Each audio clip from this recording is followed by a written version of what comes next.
Why don't you give me a sign? Like the sea that leaves a trail along that shore. It's not your problem, it's mine. Everybody thinks that I'm okay.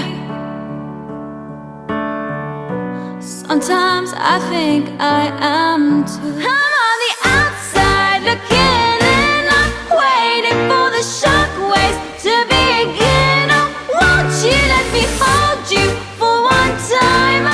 Just a rainy day in a London cafe, a London cafe. So give me one last serenade. Say to me, or swear with me till the night turns into day. And it was a shame when daylight faded, because we didn't notice at all. Oakworth! This is Oakworth! Well, I'd like to welcome you all to Oakworth. We'll stay together, no matter what. Honey, just look at their little faces. I was brought here from London when I was a little girl, and it was a big change. Look at all the stars you can see. Hello, I'm Sophia Jessica, and welcome to the Fan Carpet. What's great is that it's not a remake, because you can't touch a classic like that, but it's a sequel.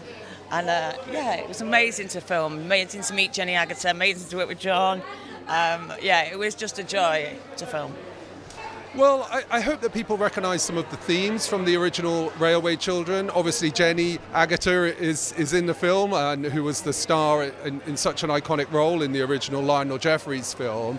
But I think we tried to capture some of the essence, including some of the themes around family separation, but also some of the warmth, some of the humour that have made that film such an enduring classic.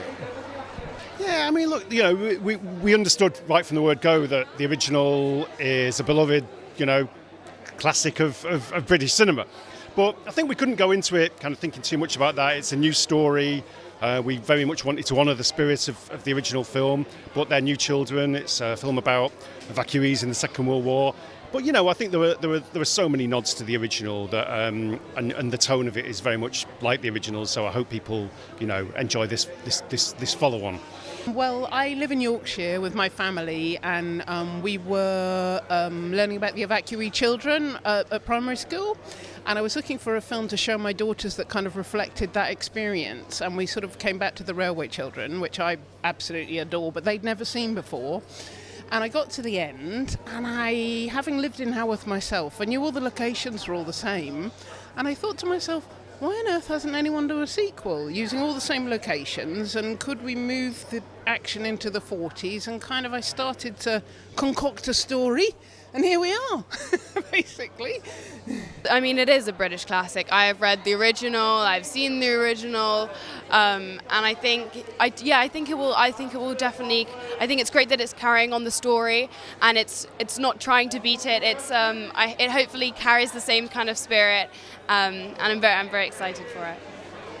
Yes, we definitely have big shoes to fill, but I feel like working with Jenny, she was super welcoming and opening, and just very adamant on passing down the baton to a new generation of people to enjoy.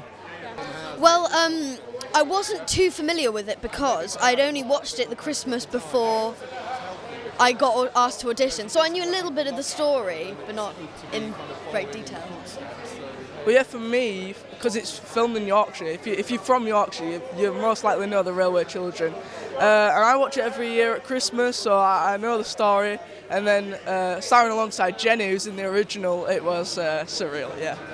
I think what's useful about doing a film like this is that even though it's a children's story and it is an adventure, there are lots of themes, there are lots of interesting themes that you can play around with that are important to kids, to do with good and evil, to do with standing up for what you believe in, to do with unity in a way in a time of crisis, all of which are as relevant now as they ever were, and certainly when the original was made.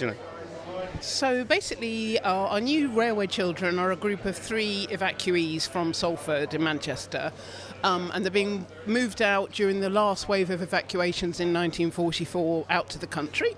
And of course they meet our resident Waterbury family, Bobbie and her daughter Annie, who's played by Sheridan, and Thomas, who's played by Austin Haynes. And the children settle into country life, and then they have an encounter and lots of adventures, and that's all I'm saying for now. Okay, well, I play Annie, who is Jenny Agutter's daughter in this film, and I'm like the headmistress of the school. I have a son played by an amazing actor, and that's kind of my role. But you've got a very fun part. Well, originally there was talk of Bernard Cribbins maybe reprising his role for this, and Albert Perks, the character that he played in the original, is such an iconic character. There was talk of Bernard coming back. When, for various reasons, it was decided Bernard wasn't going to join us, Jemma, the producer, called me up and said, would you like to play a sort of updated version of that character, really? So I'm part of the same family. My character is the grandson of Bernard's character, so you're introduced to a new generation of the Perks family, and it's a thrill to carry on that lineage and, tip my hat to Bernard and make sure that his presence is felt in this film as much as possible, because it wouldn't be a Railway Children film without Jenny, and it wouldn't be a Railway Children film without a member of the Perks family popping up, so I was very happy to step into those shoes.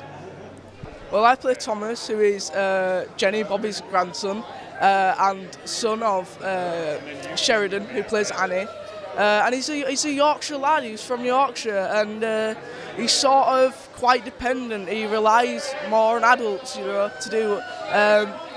get most of his stuff done. But when the evacuees come over, because they're quite street smart, they make him more independent, and I think you see that throughout the film.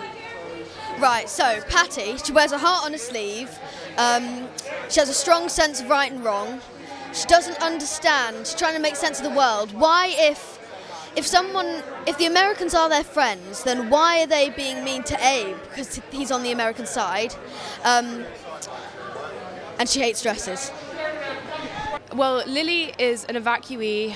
She's the eldest of three, and I think she's really strong and resilient, and I think that really shows through, and I think she has lots of hope, and I think she carries the message of the film with her a lot, and she helps Abe, and I think I admire her as a character a lot. My character is very strong and determined. In the beginning of the movie, you see him at the American bases here stationed at Britain, in Britain, and he's with the American soldiers, and you'll have to see what happens next. Uncle Walter is Jenny. What's Jenny's character called? Bobbie? Yeah, brother-in-law. And he works in the Foreign Office.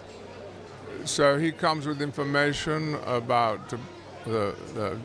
Jenny's grandson, and I get confused, Sheridan's husband, who's lost in the war, and he can help with information about that. And then when the children get involved in an international incident, he can help them with that. He's just a helpful old boy. It's amazing. It's a great privilege, but it's also a huge responsibility. It's a film that so many people hold in their hearts, and people have got such affection for it. You almost feel the responsibility of not wanting to ruin it or put a dent in it or take away from the original somehow. But as soon as we read the script, we knew that it was going to be something that was as full of respect and deference, and had the original so firmly at the front of its mind. And of course, Jenny, the seal of approval. We knew that we weren't going to be ruining it for too many people, and hopefully people who enjoyed the original can enjoy this, and people who haven't even seen the original can see this as a film in its own right. So I think it strikes that balance really well. Oh, bottle lightning twice, we can only hope. I think the thing about the original is I absolutely love it. All of us who worked on it absolutely love it. And the thing that I love the most about it is it has a very unique blend of humour, social politics, drama, massive emotion. I mean, I cry like a child every time I watch it. So when I was concocting the story for the new one, I was very keen to lay in a certain amount of nods to the original, tonally and in some of the kind of points of action, just to show that very clear link and that homage to what was an incredible film. And we have no belief that we will be as incredible as that, but we're paying homage to it, and we've got a story in its own right, so hopefully it will lead people to it. First and foremost, you hope that it stands alone as a film in its own right and a story in its own right, whether you've seen the original or whether you've never seen the original. And if it doesn't, then we've failed, obviously. But I hope that people who have seen the original understand that we're not trying to replicate the original. That will always be a sort of beloved classic. But what we're trying to do is just, honour the spirit of it and move it on and bring it forward to 2022, in a way. And I think, hopefully, we've done that. Well, as you say, the original is magical, but now Jenny, instead of being a 19-year-old girl, is now a grandmother, and it takes place in the Second World War. How does it celebrate the first one? Because the children, it's about the children mainly, and they help sort things out. Well, it was incredibly important for us to have Jenny on board. She underpins the story. She's the reason why it exists. And in our film, the story is that she has settled there after moving there as a child in the original film that we see, and then our film is set 40 years later during wartime when a group of evacuee children are sent from Manchester to live in the countryside and end up staying with Jenny's family. Jenny plays the character Bobbie Waterbury. So it was very important for us to have that connection to the original, and yeah, she's incredible. She underpins the whole film. It was absolutely critical. There would have been no film without Jenny or the Keighley-Worth Valley Railway. So very, very early, when I'd just written the story, I sent it straight to Jenny's agent, because there would have been no point moving anywhere unless she liked it. And thankfully she liked the story, so we just sort of got on with developing it from there, really. Well, listen, if Jenny hadn't been on board, the film probably wouldn't have happened, because, nor would we have wanted it to happen. Jenny was such an important part of coming back, making the Railway Children happen, and, having her in it as a sort of maternal figure to these new children was vital. Really excited. It's great to be here. It's great to be here with all the stars as well, the kids who are just fantastic. A real shame that Jenny can't be with us today. That is a shame, but I know she's here in spirit and certainly in all of our minds as well. Yes, I'm excited. We've all worked so hard on this project, and we're just excited for people to see it. Yeah. I'm so proud of everyone. I mean, some of us got a family down, and it's their first time. I'm so excited. Yeah, no, it's very exciting. I mean, proper London premiere for the film, get it out there, into the world. Hopefully people will enjoy what they see. It is crazy. The full red carpet is surreal, and all the pictures taken, it is a dream come true. I'm ecstatic. So we have Sheridan Smith, who plays Annie, Jenny's daughter, and then we have Sir Tom Courtenay, who plays Great Uncle Walter. We have John Bradley, who plays, if people remember Perks from the original, the station master, plays his son, and then a wonderful cast of young actors, a couple of whom are to my right here. We've got Austin Haynes, we've got Eden Hamilton. Down there we've got Beau Gadsdon, and we've also got KJ Aikens, and somewhere around here is young Zac Cudby. Well, we've got Sheridan, who, I worked with twice last year, so that was, a pleasure.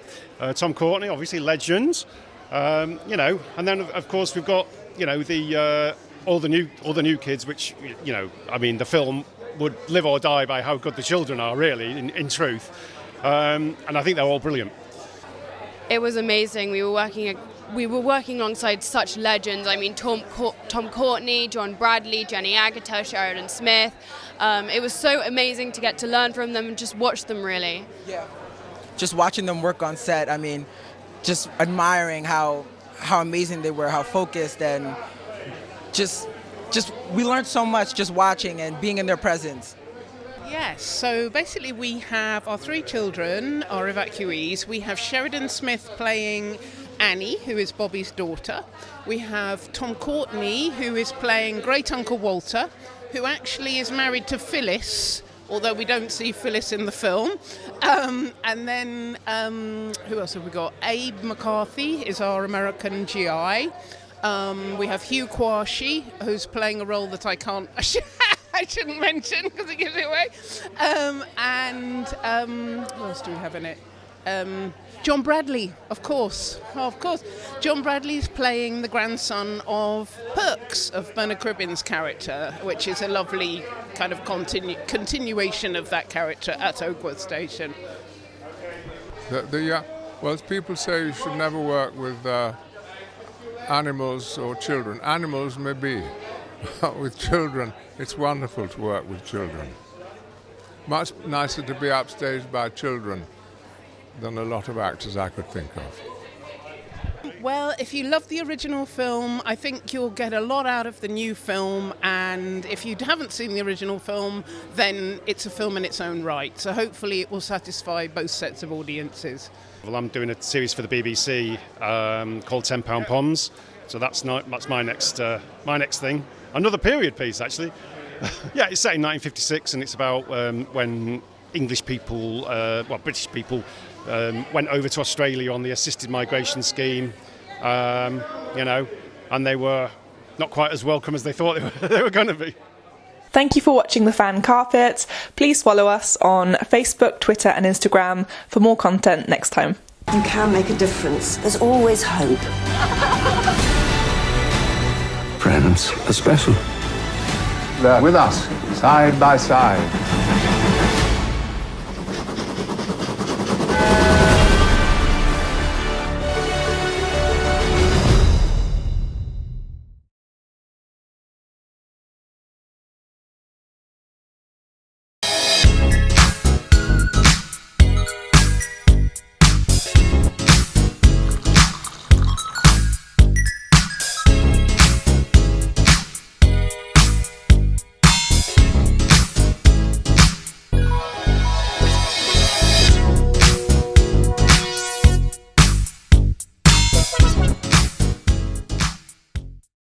I'm here on the largest of the Balearic Islands, Mallorca, with the turquoise waters of the Mediterranean Sea, beautiful mountainous landscape, the thriving city of Palma, quaint little market towns, a growing number of luxury hotels. It's no surprise that the likes of Audrey Hepburn and Elizabeth Taylor like to holiday here. So come and join me as I take you round Mallorca.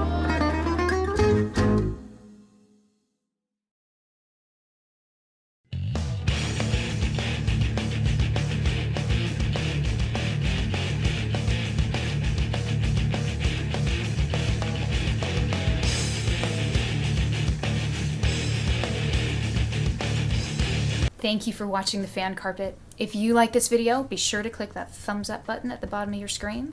And also be sure to subscribe to the Fan Carpet YouTube channels. They're absolutely free and so much fun too. Be sure to check out the official website, thefancarpet.com. Also, you can follow us on Facebook, Twitter, and Instagram to stay up to date with reviews, competitions, the latest news, and so much more.